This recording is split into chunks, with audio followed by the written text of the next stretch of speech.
Welcome to Hot Air TV. I'm Michelle Malkin reporting from the Gathering of Eagles in Washington, D.C.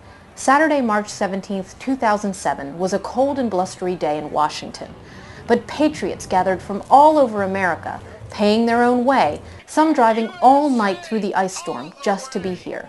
Hot Air was there to counter the whitewash and the virtual blackout by both print and broadcast outlets.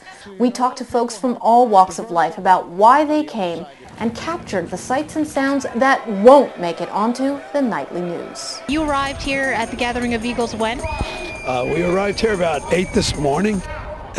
We drove down from New York through the storm last night. Why'd you come? It's the first time for me. My brother was killed in Vietnam in 1966, and I just wanted to support the Gathering of Eagles and America. Dan, you're a retired New York City firefighter? Yes, I am a retired New York City firefighter from Rescue Company 1 in Manhattan. What do you think of, we talked about a sign that you noticed on the other side.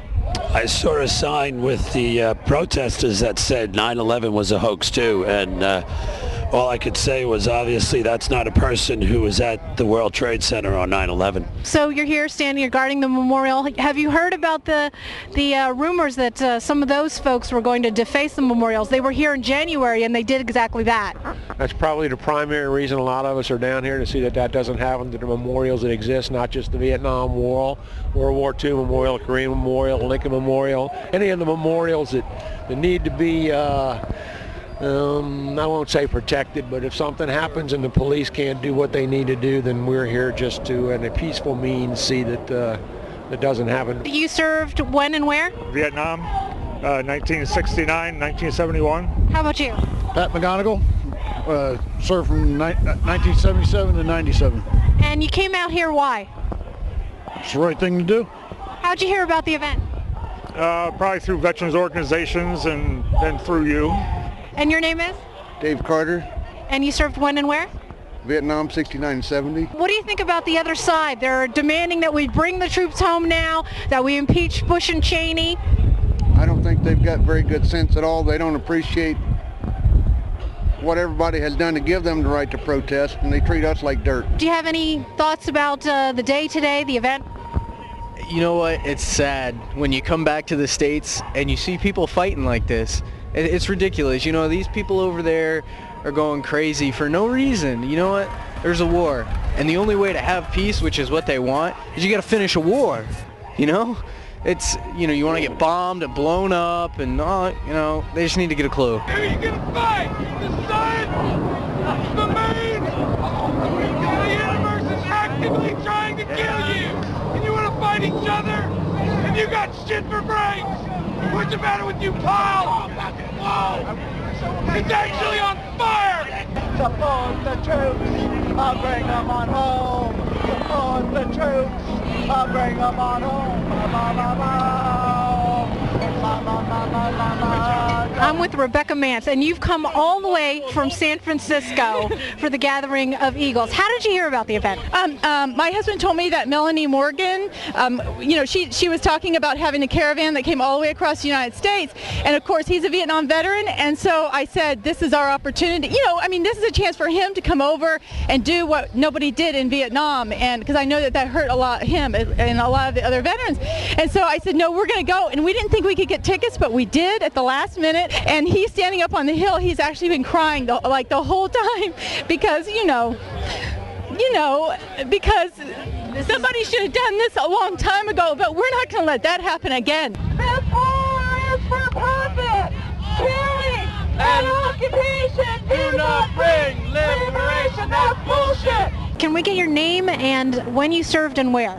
Truman Douglas Fields, Sergeant, United States Marine Corps, 64 through 70. Active service 64, 67. You've got a whole lot of folks on the other side there demanding that the troops come home now and saying that they support the military. What do you make of this whole line of theirs that they are the ones who truly support the troops? My personal feelings is that most of them are college-age students, and the type of information that's being fed to them in our colleges today is not benefiting the country at all. They don't support the troops, neither do their professors and so forth that basically are telling them all this garbage. If they don't understand it, if we don't do what we're doing right now and win this war, we're going to have it here in this country. The Eagles vowed to guard the nation's memorials from defacement and vandalism, to stand publicly in support of American troops, and to call for victory in the war on jihad abroad and at home. Navy veteran Larry Bailey, military bloggers, Rolling Thunder, Melanie Morgan, and Move America Forward and FreeRepublic.com whipped up the counter-protest in just a few weeks. Tens of thousands of civilians and vets alike answered the call. Soros bust in conspiracy loons and code pinkos. For every chant calling for surrender and bashing America, the Eagles raised their voices.